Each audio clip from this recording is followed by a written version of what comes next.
मित्रों, आत्मनिर्भर भारत पैकेज ये निश्चित रूप से भारत को अपने पैरों पर खड़ा करेगा। और जैसा कि हम लोग रोज़ समाचार पत्रों के माध्यम से पढ़ रहे हैं और आजकल एक बहुत चर्चा का विषय है समाचारों में ऐप्स, चाइनीज़ ऐप्स को लेकर के। और इस बीच में कितने भारतीय ऐप लोगों ने अपनाने शुरू किए हैं और जो हमारे नवोन्मेषी हैं उन्होंने किस तरह से उस पर काम प्रारंभ किया है वो आजकल हमको खूब पढ़ने को मिल रहा है। और मुझे याद है जब 1977 में जनता पार्टी की सरकार बनी थी और जॉर्ज फर्नांडीज उद्योग मंत्री बने थे भारत के, और उस समय उन्होंने कोका कोला पे बैन किया था। उससे पहले कोई भी भारतीय पेय बहुत छोटी मात्रा में कहीं पर चलता होगा, लेकिन कोई भी शीतल पेय के नाम से जो मिलता है मार्केट में वो नहीं थे। लेकिन उसके बाद तमाम पेय मार्केट में आए और कई लोगों ने भारतीय जो पेय थे उनमें अपनी हिस्सेदारी सुनिश्चित की। आज चाइना के साथ जो विवाद खड़ा हुआ है उसके बाद ऐसा कुछ देखने को मिल रहा है। लेकिन चाइना विवाद को अगर हम छोड़ दें, क्योंकि उसको बीच में लाना मैं समझता हूँ कि उचित नहीं रहेगा, क्योंकि आत्मनिर्भर भारत का जो पैकेज है वो इस सोच पर आधारित नहीं है। वो इस सोच पर आधारित था जब देश और दुनिया की अर्थव्यवस्था कोविड के कारण तमाम संचार व्यवस्थाएं, यातायात, परिवहन बाधित हुआ। ऐसे में माननीय प्रधानमंत्री जी ने तमाम जो विपरीत परिस्थितियों में उनको कैसे अनुकूल अपने बनाया जा सकता है, उसमें आत्मनिर्भर भारत पैकेज उन्होंने देश को दिया। जो रघुराज रामन जो रिजर्व बैंक के गवर्नर थे, उन्होंने कहा था कि ऐसी परिस्थितियों में देश को 65,000 करोड़ के पैकेज की आवश्यकता होगी। और जो CII है उन्होंने तो 15,000 करोड़ के पैकेज की बात की थी। लेकिन माननीय प्रधानमंत्री जी ने 20 लाख करोड़ के पैकेज से देश को नवाजा। और विशेषकर जो इसमें सबसे ज़्यादा प्रभावित होने वाला क्षेत्र है वो हमारा मजदूर तबका है, श्रमिक हैं, जो भूमिहीन जो लोग हैं, उनको ध्यान में रख करके इसको स्थापित किया गया, उनको मद्देनज़र रखा गया। तात्कालिक जो आवश्यकताएं हैं, क्योंकि लोग जब बेरोज़गार हो गए लाखों की संख्या में, तो उनके लिए बहुत ज़रूरी था कि उनको 2 समय का भोजन ठीक से मिले। और उन्होंने निःशुल्क खाद्यान्न की व्यवस्था की और उसको बढ़ा करके नवंबर तक के लिए उसको बढ़ा दिया है। ये एक अनपेक्षित था, क्योंकि कहीं से कोई डिमांड भी नहीं थी इस तरह की कि इसको नवंबर तक बढ़ाया जाए। लेकिन हालातों का जायज़ा लेते हुए माननीय प्रधानमंत्री जी ने इस पर निर्णय लिया और हमारे जो लोग भूखे सोने की जिनकी संभावनाएं थी, जिनके आगे ये समस्या थी कि उनको 2 समय का भोजन कहाँ से लेंगे, उस समस्या का, उस चिंता को माननीय प्रधानमंत्री जी ने उसको दूर किया। और इसमें लगभग 90,000 करोड़ रुपया इस योजना पर खर्च हो रहे हैं। जो किसान हैं, श्रमिक हैं और जो लघु उद्योग हैं, MSMEs हैं, उनको बहुत बड़ा बल इससे मिलेगा। विशेषकर MSMEs के लिए जो उसके मानक थे उनको 4 गुना और 10 गुना तक उसको बढ़ाने का काम किया गया है। उसके कारण आने वाले समय में लोगों को बड़ी संख्या में रोज़गार मिलेगा, क्योंकि जितने भी लघु उद्योग हैं, MSMEs हैं, उसमें अगर हम तुलनात्मक दृष्टि से देखें तो कम खर्चे में ज़्यादा लोगों को उसमें रोज़गार की संभावनाएं होती हैं और उससे हमारे जो श्रमिक हैं उनको लाभ मिलेगा, जो हमारे किसान हैं उनको लाभ मिलेगा और ये जो लघु उद्यमी हैं ये देश की अर्थव्यवस्था को मजबूत करने में अपना योगदान करेंगे। अगर आप कोविड काल की शुरुआत देखें तो देश में पीपी किट्स नहीं थे और काफ़ी शोर भी हुआ, बनते ही नहीं थे देश में। आज हम केवल ये किट बना ही नहीं रहे हैं बल्कि निर्यात भी कर रहे हैं। आज देश में रोज़ाना लगभग 5 लाख किट बन रही हैं और दुनिया के देशों को भी जहाँ से डिमांड होती है वहाँ पर हम अब आज सप्लाई करने की स्थिति में हैं, यानी कि हम अपने देश की आपूर्ति तो पूरा कर ही रहे हैं, हम बाहर के देशों की ज़रूरतों को भी और उनके स्वास्थ्य सुधार में अपना योगदान हम लोग कर रहे हैं।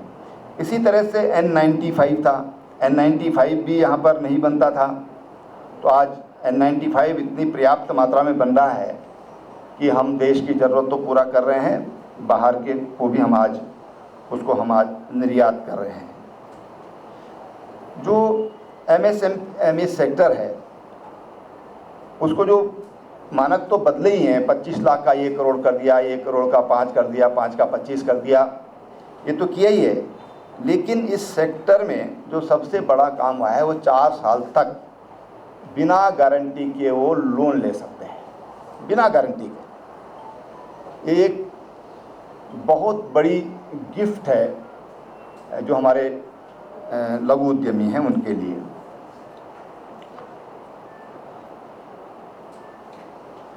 जो मनरेगा है, मनरेगा में 40,000 करोड़ रुपया अतिरिक्त दिया गया सीधा सीधा गांवों को, और इसमें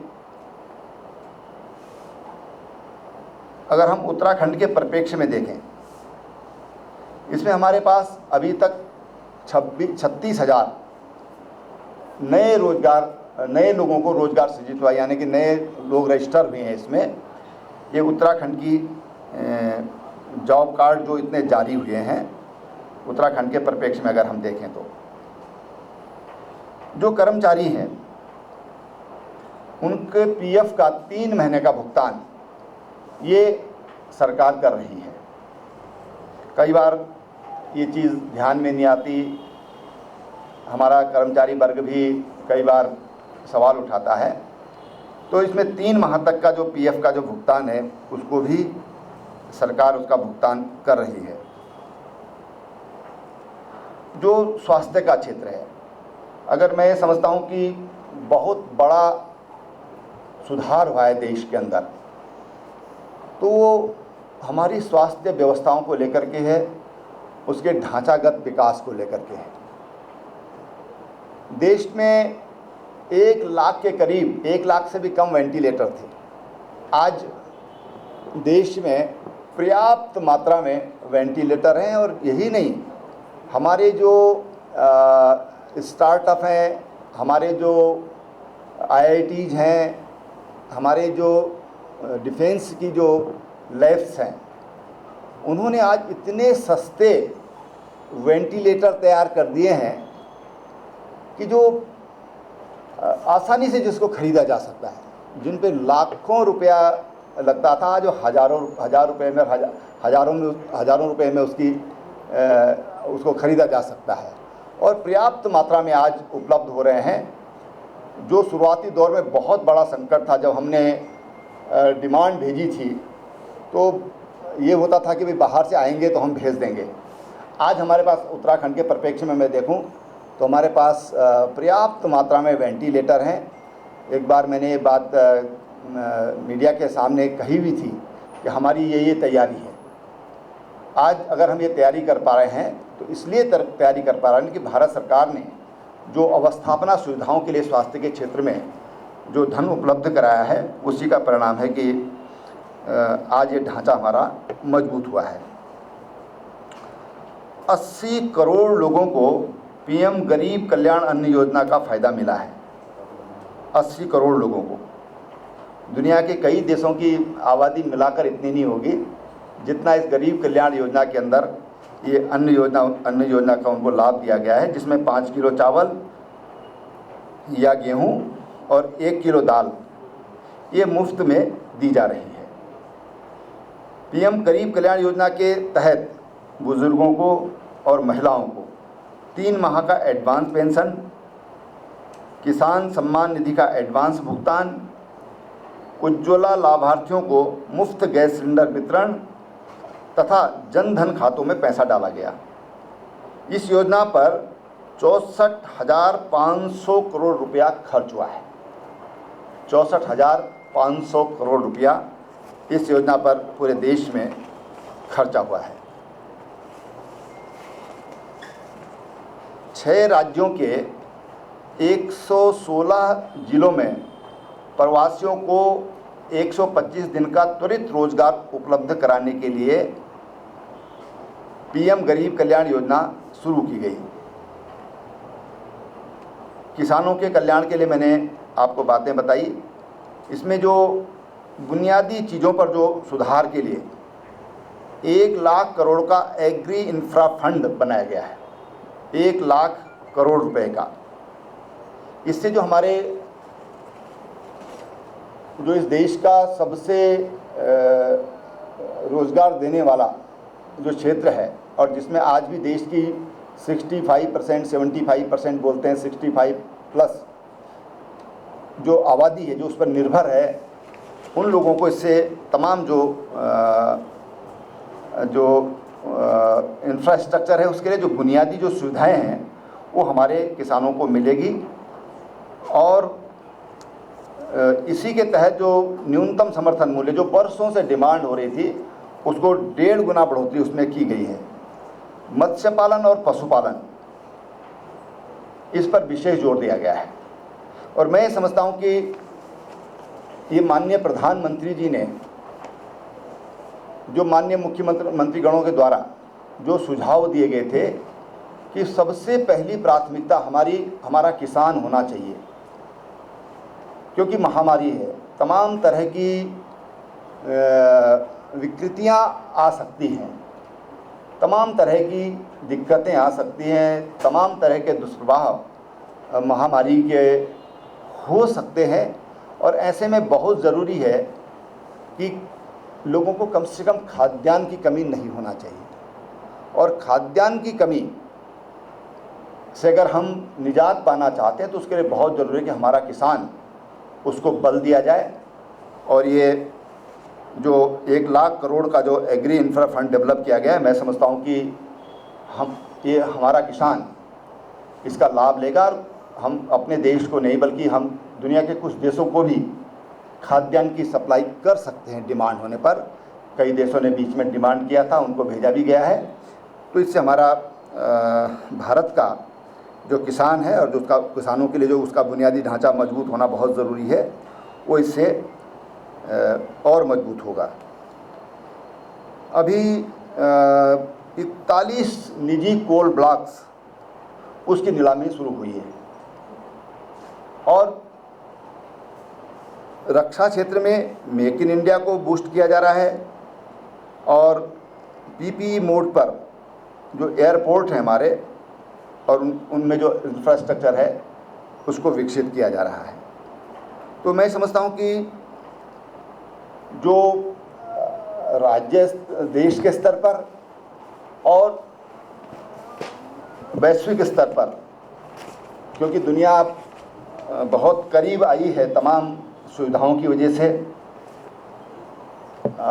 विशेषकर जो हमारी हवाई सेवाएं हैं जो इस समय सर्वाधिक प्रभावित हुई हैं कोविड के कारण। ये क्षेत्र ऐसा है कि जिसमें 60 to 75% नुकसान हुआ है। तो ये जब ये इंफ्रास्ट्रक्चर हमारा तैयार होगा तो बहुत जल्दी जो हमारी जो वैश्विक निर्भरता है, एक दूसरे देशों पर जो हमारी निर्भरता है और एक दूसरे देशों में हमारा आवागमन, ये और सुलभ होगा। तमाम हमारे हज़ारों लाखों की संख्या में लोग दुनिया के देशों में वहाँ पर नौकरी करते हैं, वहाँ पर रिसर्च वर्क करते हैं, अपना उद्योग वहाँ पर संचालित करते हैं। तो तमाम तरह की जो भी आज की और भविष्य की जो आवश्यकताएं हैं उनको पूरा किया जाएगा। किसानों के लिए जो सिस्टम है, जो लॉजिस्टिक सिस्टम है, वो तमाम सुविधाएं से जुड़ी हुई हैं। तो माननीय प्रधानमंत्री जी ने क्योंकि इस पर कई बार विपक्ष ने कहा कि साहब कितना पैसा मिला, भैया ये पैसा जो किसान के जेब में जा रहा है सारा सीधा 100% जो पेमेंट उसके पास जा रहा है, जो कल्याण योजनाओं से जो जुड़े हुए लोग हैं उसके जो लाभार्थी हैं उन तक पहुंच रहा है। तो इन सारी चीज़ों का जवाब इस पैकेज में है। और मैं समझता हूं कि मैं एक बात कहता हूं, बार बार कहता हूं कि एक तरीका ये है कि हम कुछ पैसा किसी को हाथ में रख दें, और एक तरीका है कि हम कोई इनकम जनरेटिंग के लिए कोई ऐसा तंत्र हम उसको दे दें। अंडा एक बार खा लो या एक मुर्गी पाल लो, साल भर 365 दिन खाइए। तो हमारा विश्वास है कि हमको उसको मुर्गी देनी चाहिए कि 365 दिन वो अंडा खा सके। 50 दिन खाने से काम नहीं चलेगा।